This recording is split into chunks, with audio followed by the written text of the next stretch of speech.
सब कुछ कितना अच्छा लग रहा था। चारों ओर मानो मधुमास की मस्ती छाई थी। जिंदगी इतनी हसीन भी हो सकती है, कभी सोचा ही ना था। हर नवविवाहिता ऐसे ही महसूस करती होगी। हार्दिक मुझे दुनिया के सबसे खूबसूरत और समझदार इंसान नजर आते, तो माजी संसार की सबसे अच्छी व सुलझी हुई सास। दुनिया मानो इनके इर्द गिर्द सिमट सी गई थी। लेकिन हनीमून से लौटकर हार्दिक जब ऑफिस में व्यस्त हो गए तो मुझे यह सब टूटता सा लगा। इकलौती लाडली नई बहू से माजी भी घर का काम नहीं करवाना चाहती थी। मैं ही जबरदस्ती हर काम में उनका हाथ बटाने का प्रयास करती थी। पर 12 बजे बजते बजते सब काम भी समाप्त हो जाता। माँ जी अपने कमरे में आराम करने चली जाती और मैं कोई ना कोई पुस्तक लेकर बैठ जाती। पर हर रोज नई नई पुस्तक भी कहाँ से मिलती। मेरी मन स्थिति माँ जी समझ गई। मीरा बेटा, तुम्हें पढ़ने का शौक है ना? अंबेडकर सर्कल पर एक बड़ी सेंट्रल लाइब्रेरी है, तुम उसकी सदस्य बन जाओ। तुम जब जाना चाहो जा सकती हो। घर के कामों की चिंता मत करना। वहाँ तुम पत्र पत्रिकाएं उपन्यास आदि पढ़ सकती हो, इशू भी करवा सकती हो। मुझे उनका सुझाव बहुत पसंद आया। अगले ही दिन मैं उस लाइब्रेरी की सदस्य बन गई। लेकिन मुझे यह देखकर बहुत आश्चर्य हुआ कि बहुत कम लोग ही वहां आते जाते थे, खासकर दिन के समय। शायद आज का कल्चर ही कुछ ऐसा हो गया है कि लोगों को अच्छा साहित्य पढ़ने में रुचि ही नहीं रही है, या उनके पास समय का अभाव हो गया है। 8-10 घंटे की नौकरी के बाद इंसान या तो परिवार के साथ वक्त गुजारना चाहता है, या उसे computer, TV, internet, gym, restaurant नजर आते हैं। मेरे और आदर्श जी जैसे पिछड़े लोग अब कम ही बचे हैं, जिन्हें प्रतिदिन 3 से 4 घंटे कुछ पढ़े बिना चैन ही नहीं मिलता। ओह, आदर्श जी से तो परिचय कराना ही भूल गई। लाइब्रेरी में आने वाले शायद वे सबसे पहले वृद्ध सदस्य थे, लेकिन लगता था उम्र उन्हें छूकर निकल गई है। एकदम चुस्त दुरुस्त, हमेशा हंसता मुस्कुराता चेहरा। राजनीति से लेकर मौसम विज्ञान से लेकर मनोविज्ञान तक हर विषय पर उनकी इतनी अच्छी पकड़ थी कि किसी भी विषय पर वे घंटों बात कर सकते थे। लगभग रोज ही हमारी मुलाकात हो जाती थी। वे भी दिन के समय ही लाइब्रेरी आना पसंद करते थे। शाम का समय उनका पार्क में सैर करने का होता था। लाइब्रेरी वे पैदल ही आते थे। लौटते वक्त उनका बेटा उन्हें कार से लेने आ जाता था। वह ऑफिस से लंच के लिए घर जा रहा होता था। हार्दिक चूंकि ऑफिस में ही लंच लेते थे, इसलिए मुझे भी दिन में लाइब्रेरी आना ही सूट करता था।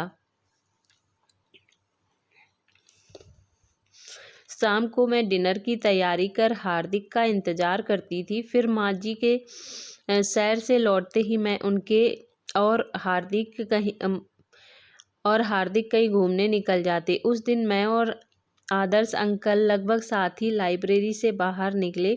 उन्होंने मुझे प्रेमचंद का उपन्यास सेवा सदन इशू करवाया था और उसी के बारे में बता रहे थे। धूप बहुत तेज हो गई थी। कुछ देर इंतजार के बाद भी उनका बेटा नहीं आया, तो मैंने उन्हें अपनी कार से छोड़ने का प्रस्ताव रखा। अरे नहीं, पास ही तो घर है, मैं तो वैसे ही पैदल ही आना जाना पसंद करता हूँ। पर सुरेश मानता ही नहीं, कहता है इस वक्त धूप ज़्यादा हो जाती है, मैं लंच में घर आता ही हूँ, आपको भी लेता आऊँगा। ठीक ही तो कहते हैं, चलिए आज मेरे संग चलिए, इसी बहाने आपका घर भी देख लूँगी। उन्होंने अपनी दोनों बहुओं से मुझे मिलवाया।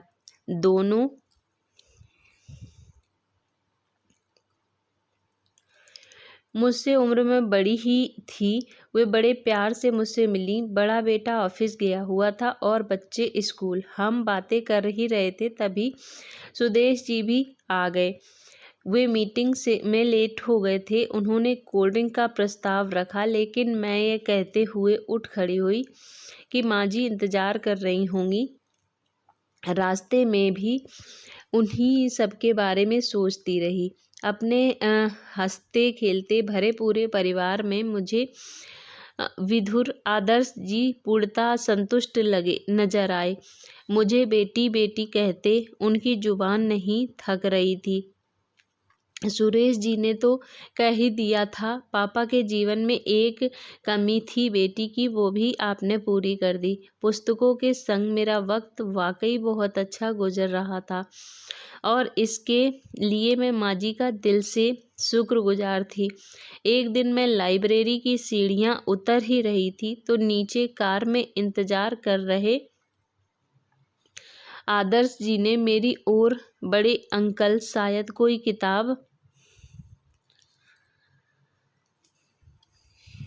इशू करवा रहे हैं, अभी आते ही होंगे कहकर मैंने आगे बढ़ जाना चाहा, लेकिन उन्होंने मेरा रास्ता रोक लिया। मुझे आपसे कुछ ज़रूरी बात करनी थी। वे बोले, जी कहिए। मुझे थोड़ा आश्चर्य हो रहा था।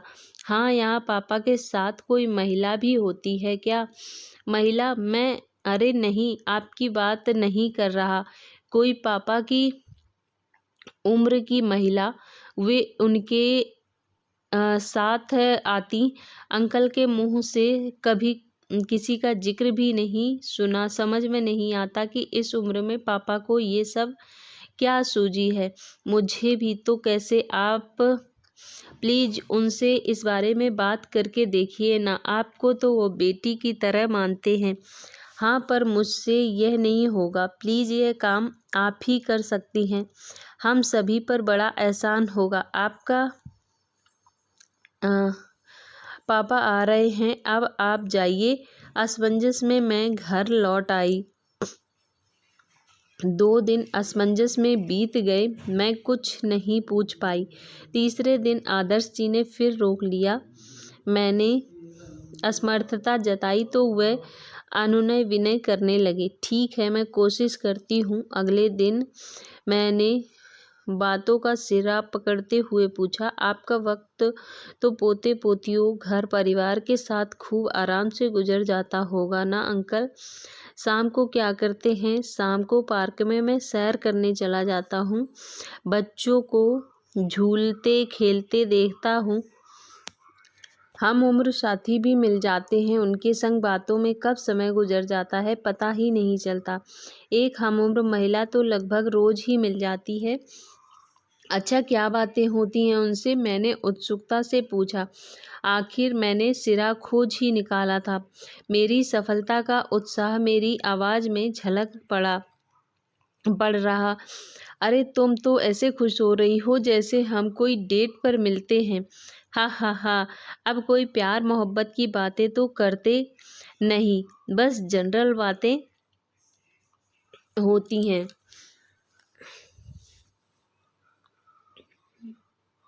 जो इस उम्र के लोग करते हैं। वह अपने घुटनों और कमर के दर्द का जिक्र करती है तो मैं उनके कोई आयुर्वेदिक दवा सुझाता हूँ। वह मुझे डायबिटीज़ के लिए करेले का जूस, मेथी दाने का पाउडर आदि घरेलू उपाय सुझाती हैं। कभी हमारे ज़माने की चर्चा छिड़ जाती है, तब यह होता था वो होता था। 2 आने में इतनी शक्कर, इतनी सब्जियाँ, कुछ समझते ही नहीं थे। और आज के बच्चे pizza, burger, hot dog, Manchurian, जाने क्या क्या खाते हैं। कभी कपड़ों की तुलना करने लग जाते हैं तो कभी टीवी सीरियल पर चर्चा। ढेर सारे विषय हैं और ढेर सारी बातें। अंधेरा घिरने लगता है पर बातें खत्म नहीं होती। अब बातें तो बच्चों से भी होती हैं, तुमसे भी होती हैं, पर बुरा मत मानना, अपनी उम्र के लोगों से बात करके एक अजीब सा सुकून मिलता है। एक जैसी समस्या, एक जैसी खुशियाँ, सब कुछ शेयर करना बहुत अच्छा लगता है। ऐसा लगता है हम